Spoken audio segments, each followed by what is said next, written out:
And for our last speaker of the night, I would like to welcome up a very beloved artist in the Dayton community. Rodney Veal is an interdisciplinary artist and choreographer. You can start making your grand entrance down the aisle anytime, buddy. He is adjunct faculty at Stiver School for the Arts, which is my alma mater. And he also works at the University of Dayton and Sinclair Community College, where he serves as completion coordinator for the creative studies community. He is also a very recent Emmy winner as the host of the art show, which is broadcast around the country and produced here at Big TV. Please welcome Rodney Veal.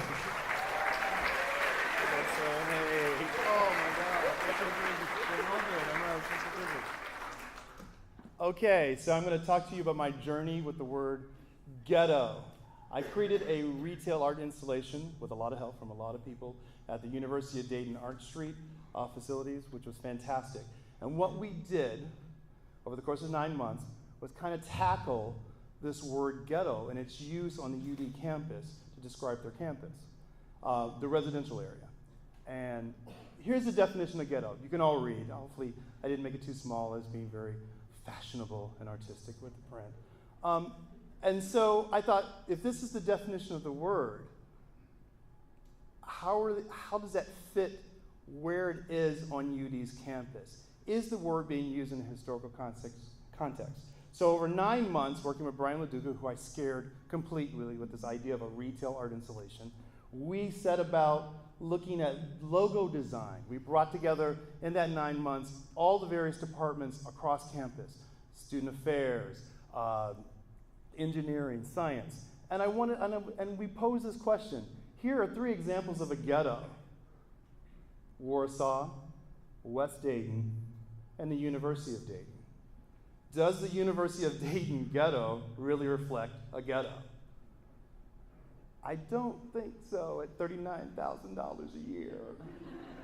So this is us coming together in that process. And I mean, when I talk about we brought people from all over the campus, we brought people from all over the world. We had international exchange students from China who were working on this process, and they came up with a killer concept. And when I talk about a retail art installation, what we did was we created a luxury brand called Ghetto. It was based upon the typical concept of a luxury brand, like Hermes, Gucci, Tom Ford. So I got to be Tom Ford for 9 months. It was really lovely. And as you can see, I got excited. And we designed an entire collection of clothing.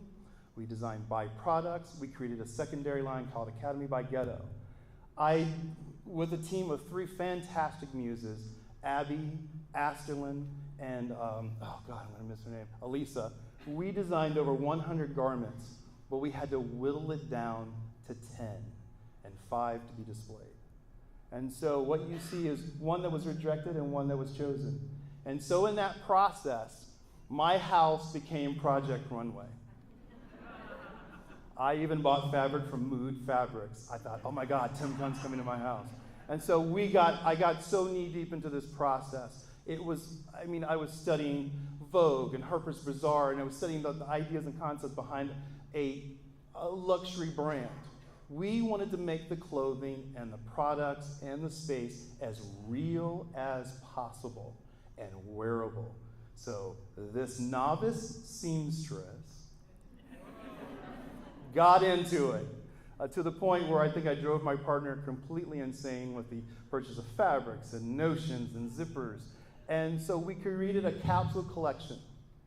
And in that collection, it was based upon the concept of the night porter meets mahogany. The night porter being a really sick, twisted tale about a woman who survived a concentration camp and had a sadistic, sadomasochistic relationship with a guard. And of course, mahogany with the fabulous Diana Ross. And so over that 9 months, as we got closer and closer, we started this process of building a store at Art Street. Now, the Chinese students came with the idea of metal fencing, and then I also came with this concept that Tom Ford and Karl Lagerfeld must eat Swedish fish and ginger ale to get through the process of trying to freaking sew silk chiffon. Oh my God. Don't do it. It's horrifying. And this consumed us because we wanted to make sure that it looked and felt like a real store. I mean, to the point where we were arguing about how the packaging for the perfume looked, what the signage was going to be, what would the lettering of the logo look real for a store. We even made up a back history that the line was made up after an imaginary family called the Gustavo Vitellos, based in Italy.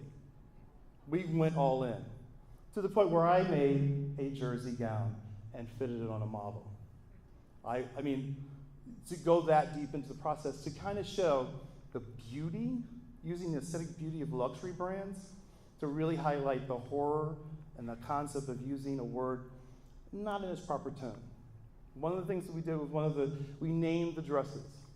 One was called Vandal.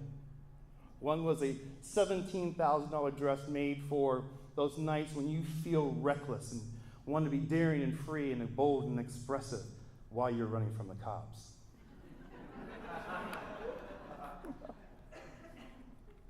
This is our point of purchase sale. So we actually had a ghetto lemonade because, like I said, we had byproducts, so we were moving into food industry. We also had ghetto perfume. We even created a video that could be shown as a commercial. One of the things we did in the video is we took clips of the bombing of the Warsaw Ghetto while that lovely black African model was dancing to this really cool beat. I think the juxtaposition was a little disturbing, which is what most fashion imagery is. And so we even continue with Detained, which was a signature piece, which is all about the dress you wear as you are being gassed. You have to be your most sartorial splendor at the moment of death. So we put this store into the Art Street space, and we had a gallery opening. And the response was, oh, it's beautiful, because all things aesthetically pleasing are lovely, but when you walk in and you see someone telling you that the ghetto bag is for how quickly you can run from the cops with your possessions, you have to pause and think about the use of the word. And one of the things is with the word ghetto, it's connected to pop culture, and it is, pop culture is about entertainment, and the ghetto is very entertaining. That should give us a little pause for thought about how we use language in the 21st century.